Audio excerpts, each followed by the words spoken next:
Jeanne Brécourt, sometimes her name is given as Bricourt, was one of France's most notorious courtesans.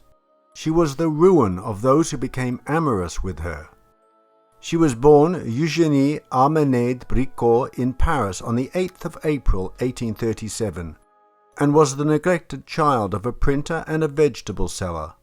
Because she was so neglected, a local baroness took pity upon her and became her benefactress. Her parents felt their pride had been insulted by this arrangement. Also, they felt it was time for the child to bring some money home. And so, when Jeanne was 11, her parents removed her from the baroness's care and forced her to sell gingerbread on the streets, which she did for the next 6 years.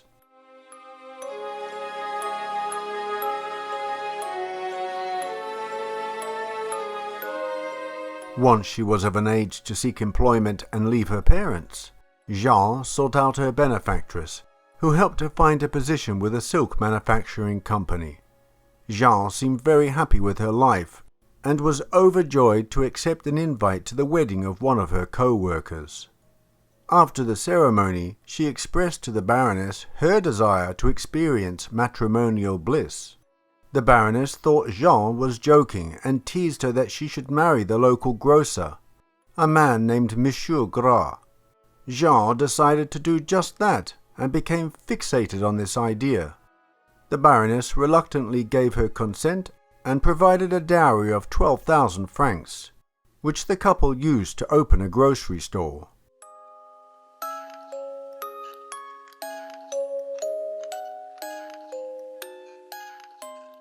The marriage didn't last long, as it was not the wedded harmony that Monsieur Gras had envisaged. Headstrong Jeanne was very demanding, and within a few months the weary grocer headed for more peaceful shores. Jeanne went back to the Baroness for a while, and then one day vanished. She is reputed to have started a relationship with an officer of the garrison at Vincennes. Nothing was heard from her for a few years, when out of the blue she reappeared, having apparently tried her hand and failed at acting, literature and journalism. Now she would try her hand as a prostitute, and made it known around certain circles that Jeanne Delacour was available for discreet liaisons.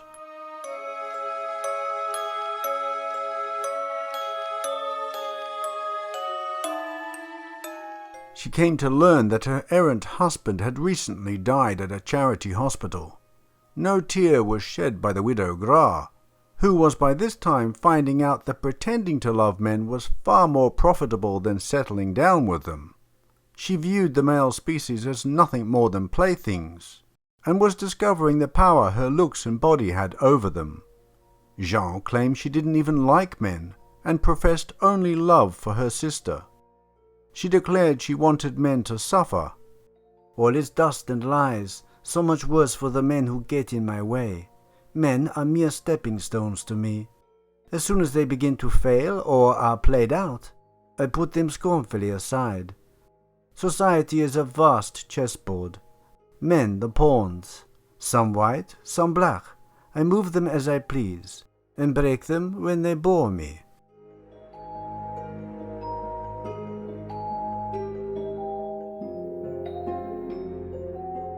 Inspired by the ease in which her elderly benefactor had lived, her mission was to make as much money as possible to achieve a similar luxurious lifestyle. She would stop at little to extract money from her lovers. This she did through blackmail and deceit. One distraught German lover committed suicide, and another lover overdosed on cantharides, the dried remains of the blister beetle, used as a sexual stimulant. A third admirer, whom she dismissed as a fool, died a broken man in hospital.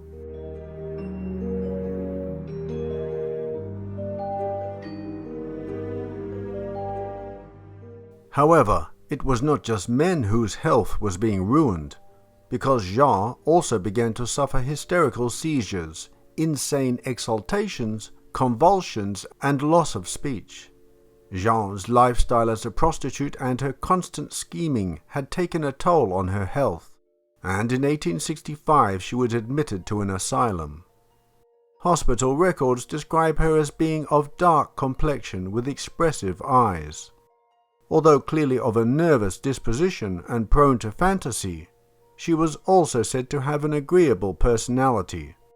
Whilst there, she claimed to staff that she did not know her parents, but stressed that she was a fine lady of breeding and social standing.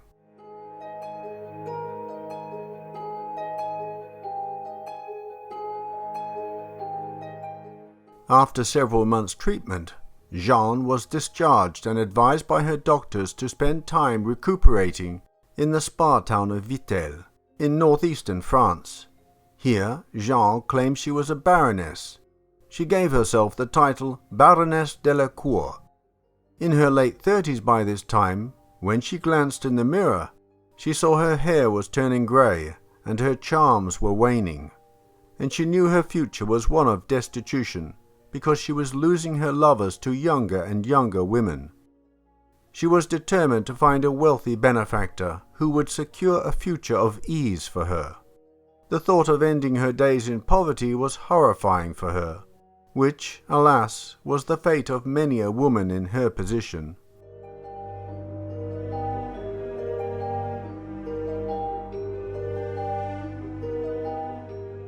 It would appear that the fates obliged her wish by placing a certain René de la Roche at a public ball sometime in 1873, referred to in some reports as Georges de Saint-Pierre to protect his anonymity.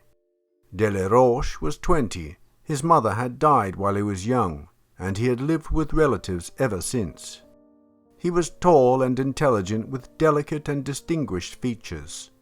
Jean was delighted to discover he was a man of independent means. He became infatuated by the worldly and mature Jean, and by the end of that year they entered into an intense relationship.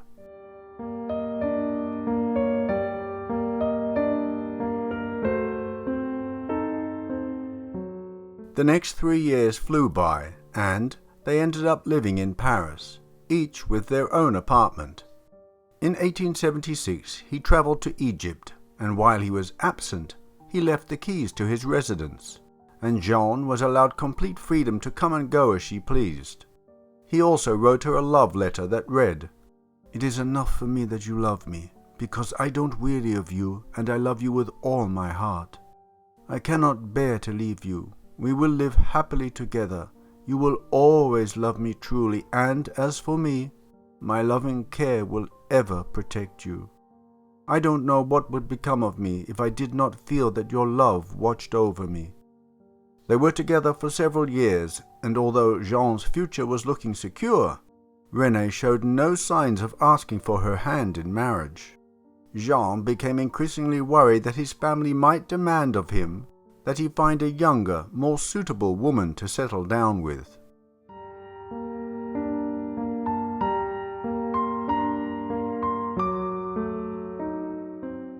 It was time for the fates to add some more ingredients to liven up the dish.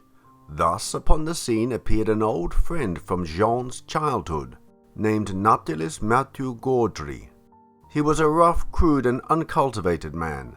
Since she had seen him last, he had joined the army, served in the Italian War of 1859, and wore a Medal of Honor. In addition, he had married and fathered 2 children. When his wife died in 1875, he looked for better prospects in Paris, landed a job in a metal smelting factory just outside of Paris at Saint-Denis. He learned from a mutual friend that Jean had bettered herself and imagined she would be delighted to see her old friend again.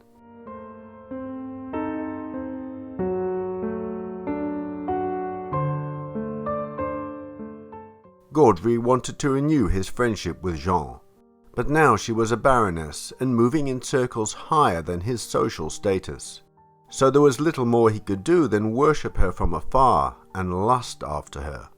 a barely hidden desire that the Baroness was very aware of. Because he was constantly hovering around, she decided to put him to good use, and soon he became a regular fixture of the household. Her servants were under the impression that Gaudry was her brother. On Sundays he helped her in the apartment, carried coals, bottled wine, scrubbed the floors, and made himself generally useful.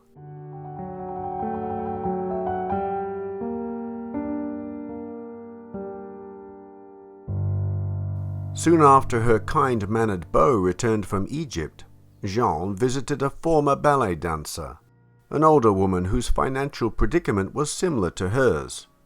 The lady was taking care of a young blind man of means. He was very happy with the situation, because not only did she fulfill all his everyday needs as a live-in assistant, but also took very good care of his carnal desires. His sight impairment meant he was blissfully unaware of her physical decline. It was a perfect solution to an uncertain future, and she would never have to worry about money again.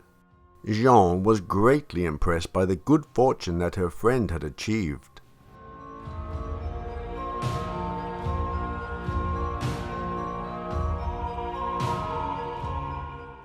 Gaudry's desire for Jeanne had continued to grow until he was absolutely besotted with her.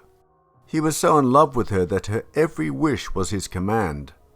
He also began telling some of his co-workers that he wanted to marry her, and believed from her hints that this might soon be a reality. Gaudry received a letter from Jeanne in November of 1876 that read, "Come at once, I want you on a matter of business. Tell your employer it is a family affair. I will make up your wages." Gaudry rushed to Jeanne's side only to discover that the business she talked of was an act of violence. She explained that a man had defrauded her and that she wanted revenge by seriously injuring the man's son. She handed him a knuckle duster and told him to strike the target viciously with the aim of disabling him for life. The man she identified as the person Gaudry must ambush was none other than her faithful lover, René.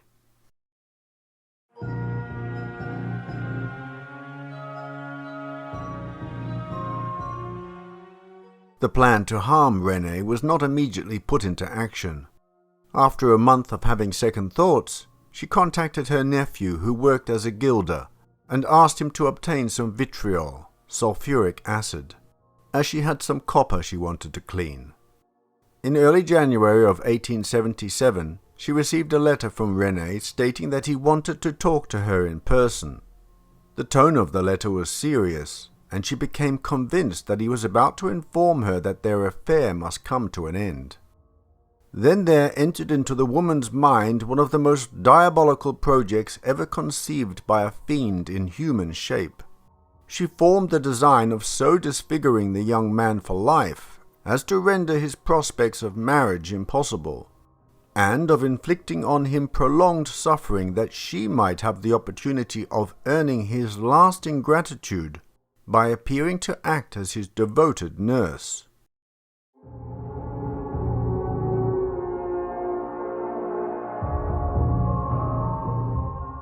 She summoned Gaudry and showed him the bottle of vitriol, and said, "Make him suffer. Here are the means, and I swear I will be yours." However eager the devoted Gaudry was to share the widow's bed, what Jeanne wanted him to do horrified him. He protested that he could not perform such a terrible deed, and suggested that instead of the cowardly vitriol attack, he would challenge the young man to a duel. Jeanne was insistent that it should be as planned, and hinted at pleasures that would soon be granted, if all went as she designed. His passion for her overcame his objections, and he agreed to her plan.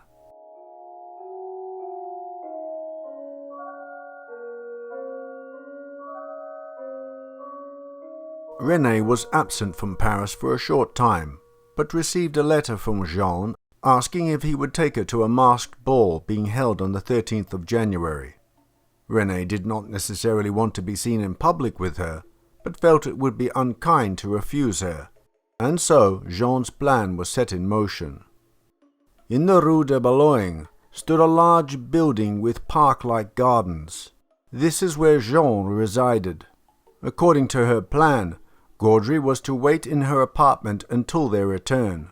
When he heard the bell ring, which was connected to the outer gate, he was to come down, take his place in the shadows of the garden, and as Jean and René walked by, he should jump out and fling the vitriol in the face of the man accompanying her.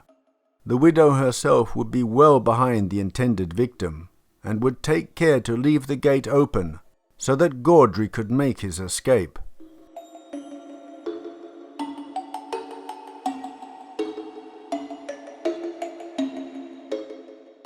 Witnesses later testified that Jean and René appeared to enjoy their time at the ball. Acquaintances noticed that she was in excellent spirits and was breathless from so much dancing. In the meantime, Gaudry lay in wait. Between 2 and 3 a.m., the tired couple returned home. As they approached the prearranged spot, Gaudry threw the vitriol at René's face. This action blinded him in one eye and severely damaged the eyesight of the other. One newspaper provided more details as spelled out in the indictment. All at once, terrible cries were heard. To repeat the identical expressions of those who were awakened by these cries, it was a kind of bellowing, followed by the hoarse utterance of a man whose flesh is being torn off. Mademoiselle Brécourt affected the utmost anguish when she reached the spot where René lay writhing in fearful agony, and had him at once transported to her apartment.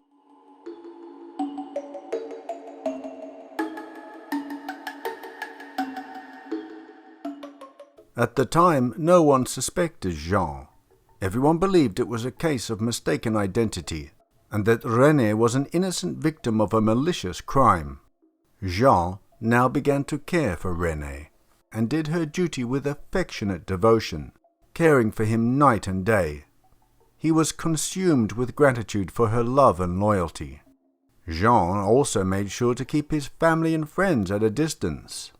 Because of this, one of René's friends became suspicious, and when he learned she planned to take René away to Italy, he took action and spoke with the son of the deputy prosecutor. The son then confided the friend's concerns to his father, who contacted judicial authorities. They decided to review the case, and that got the commissary of police, Gustave Marseille, involved.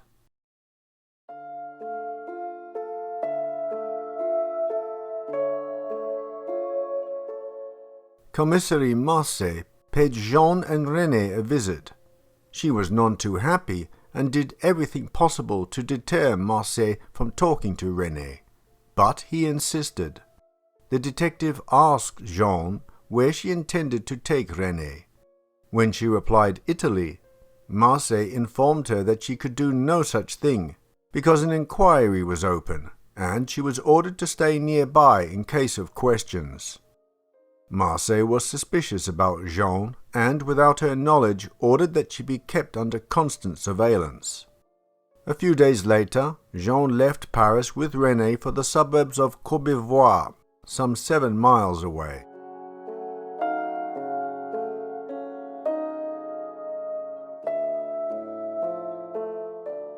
Marseille's suspicions continued to grow. After questioning neighbors, they mentioned Jean's loyal brother, and that he had disappeared shortly after the attack. On the 6th of March, Jean was ordered to return to Paris and placed under provisional arrest. She was furious and remained defiant when she was taken before the magistrate, who then ordered her residence to be searched. Jean accompanied the police to her apartment. Among her belongings, police discovered letters that exposed her murderous scheming, and a leather case holding partially burnt letters addressed to René from another woman, in which it was made clear that he had compromised the woman's honor.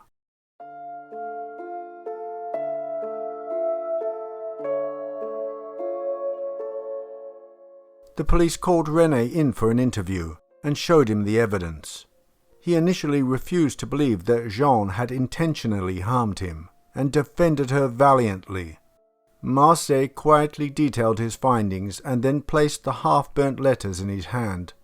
Apparently, Renée had thought Jean had burned them on his behalf, but instead she had pulled them from the fire, planning to use them to blackmail Renée if necessary.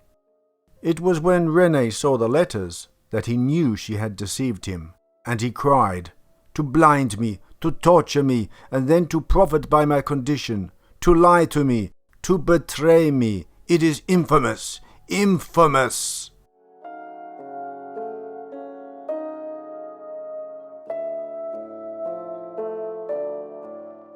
The police were able to track Jean's brother down and arrest him. They also conducted a search of his house and discovered letters Jean had written to him, burned clothes from the vitriol attack, and other evidence that implicated them both. As the evidence against him was overwhelming, Gaudry confessed and was sentenced to 10 years in prison. In the meantime, Jean was becoming more desperate as she sat in jail. Twice she unsuccessfully attempted suicide, ingesting powdered glass and verdigris. When that failed to work, she attempted to bribe a guard to escape, but that was also unsuccessful, and on the 23rd of July her trial commenced. One trial witness who did catch a glimpse provided this description of her. "Since her imprisonment, her hair has grown white, and, notwithstanding her black tulle hat and green feather, her exquisite lace mantille, and her fashionably cut black robe, everyone fails to see in her haggard features the slightest trace of charm which infatuated poor Renée de la Roche, and made a criminal of her unhappy dupe, Gaudry."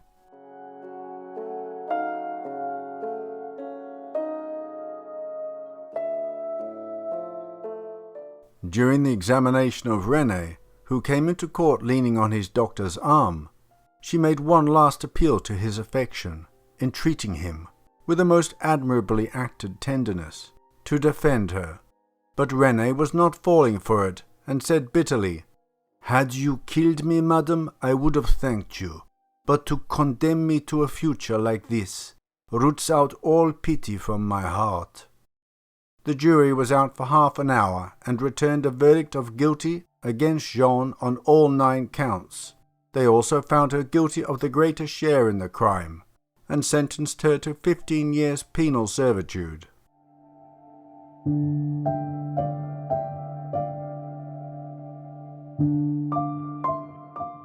A summary of Jean's crime appeared in La Petite Parisienne.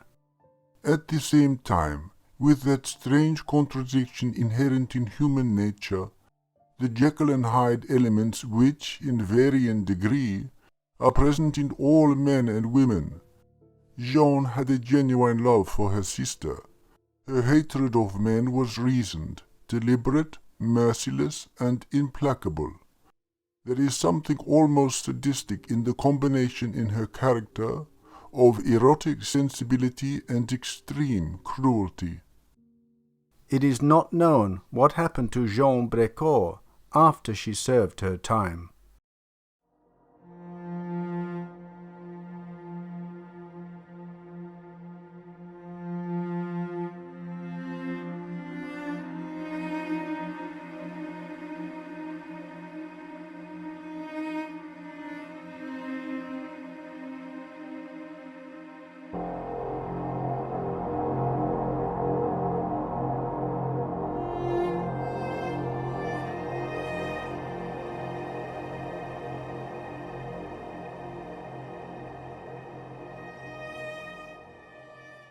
My dear friends, what did you think of Jean and my terrible French accent? I know it's bad, I know. I just can't resist it, you know what I'm like. So, Jean, le femme fatale. I think I'll leave it at that. Yeah, terrible. I mean, could you imagine living or finding out that you've been living with someone like that when he found out the hard way? What a terrifying thought. Poor Georges, he trusted her, gave her the key to his apartment, and all the while she was scheming. Quite terrifying. I do realize it must have been very hard for women in France if they didn't have a male protector, somebody who was going to look after them financially. Must have been really quite so. A woman hoped for marriage, or at least a family to look after her. But if you weren't of any means, if you didn't come from a wealthy family, the future was bleak for women entering middle age single. Literally, you would go hungry.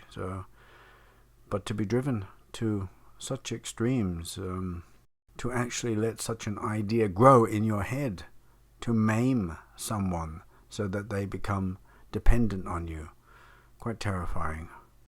Well, both lives were shattered by her actions. Quite a terrible thing. This was a story that I couldn't resist narrating. There are actually no factual images relating to this case, apart from Inspector Massé. That is a factual photograph of what he looked like, but the rest, there are no photographs of Jean, not that we know of. I've looked everywhere, or any of the other characters, so I've used artistic license to try and bring the story to life, because I do believe it's worth telling. It's quite interesting. And that we know that sort of these acid attacks are nothing new. Women were using vitriol back then. It wasn't just Jean, there was women in England doing the same thing. I would love to know what happened to Jean, what her fate was in the end. I mean, she was somebody of immense willpower to come from the beginnings that she had, and obviously inspired by the Baroness, the lifestyle that she had, that she basically reinvented herself when she came out of the asylum, and to actually pull herself up and to mingle in society, and to be able to present herself as a baroness in society. It's quite amazing. And she got quite a good catch. Who knows? Fickle fate. Who knows? If he had asked for her hand in marriage, that might have been it. They might have lived happily ever after. There would have been no thoughts of throwing acid in his face. She would have been content. Perhaps. I always wonder the avenues that people take, the branches in the road.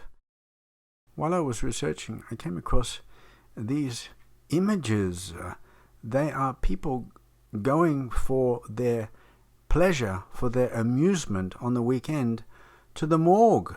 And there they could stare through the windows. This was in the 19th century. You could stare through the windows at the dead bodies which were put on display for you. That is incredible. Isn't that amazing? It's like they're looking in at the zoo, at the aquarium, or the reptile cage. They're looking at dead bodies. Entertainment in Paris in the 19th century. I don't know. I guess, curiosity would get to me. I'd have to go along and check it out. Savage amusement, my dear friends. Savage amusement. So my question is to you, would you go along and check out the dead bodies on your Sunday, on your day off? I guess we look at entertainment differently nowadays. We do see dead bodies on TV, but we are removed from them in that sense that we can just pass it off as a drama, as a representation. Often they won't show you real dead bodies on the news, or like YouTube, they will censor it or delete it. But people back then, they lived with death. Bodies weren't quickly taken away by a funeral company and sealed up in a bag. People saw death around them. It was very prevalent. Dead bodies would stay in the home, and relatives and friends would come by and, drink a toast to the dearly departed and come and look at the body. I guess they had a different mindset back then.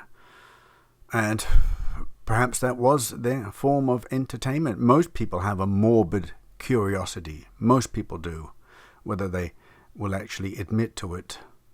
So anyway, let us quickly get back to Jean, and then I will depart. I won't be dearly departed, hopefully, not yet, but I will depart for this presentation. Jean.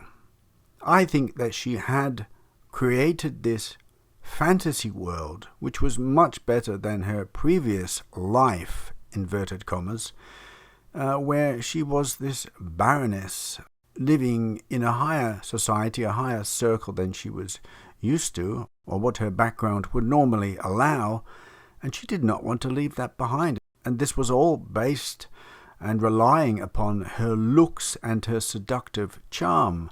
I don't think she was suited for marriage. She tried that. So she found this was a much better way, and there she found this young man, or youngish man, who was of means, and she thinks this is great. This is how I want it to be. And then it must have dawned on her that he had no intention of making it a permanent situation. He wasn't going to marry her, or even keep her as a mistress for much longer. He was obviously playing the field. He was getting around, and she knew that. She knew that and saw that her hold on him was slipping. I guess she didn't even care about marriage, really. I would suspect she just wanted that to be a permanent situation. And so then her mind conceived this terrible plan of disfiguring him so that he would have to rely on her care. A drastic situation. Drastic indeed. My dear, I'd love to hear your thoughts on Jean and your thoughts on going to visit the dead on the weekend. I'm quite amused by that. Well, one quick thing before I go. Yes, we weren't going to go on holiday this year because of our little doggy. We imagined that we would have to care for her. Didn't think it was going to end so suddenly. We're very sad about this. And, there was times where I thought, even after the injection had been administered, have I made a mistake? Can it be reversed? Of course it can't. And then I realized that, and Odette said the same thing, although she wasn't present for it. She was working in it. I had to make the decision very quickly. The fact that if we had came home and we found her dead on the floor, suffocated in this spread eagle position, that would have been a horrible death for her, and I'm glad that I could make the decision for her that she had a peaceful end. It's the least we can do, and hope that it will be done for us. Really do. At least I live in a country now where assisted suicide is legal. That I find very humane, and why shouldn't humans be able to help other humans, escape from a torturous existence when it's no longer living? And I'm getting morbid. Anyway, I'm going to close up now. I hope I haven't depressed you with my final thoughts. I'm not usually so serious. Take care, my friends. God bless, and see you next time.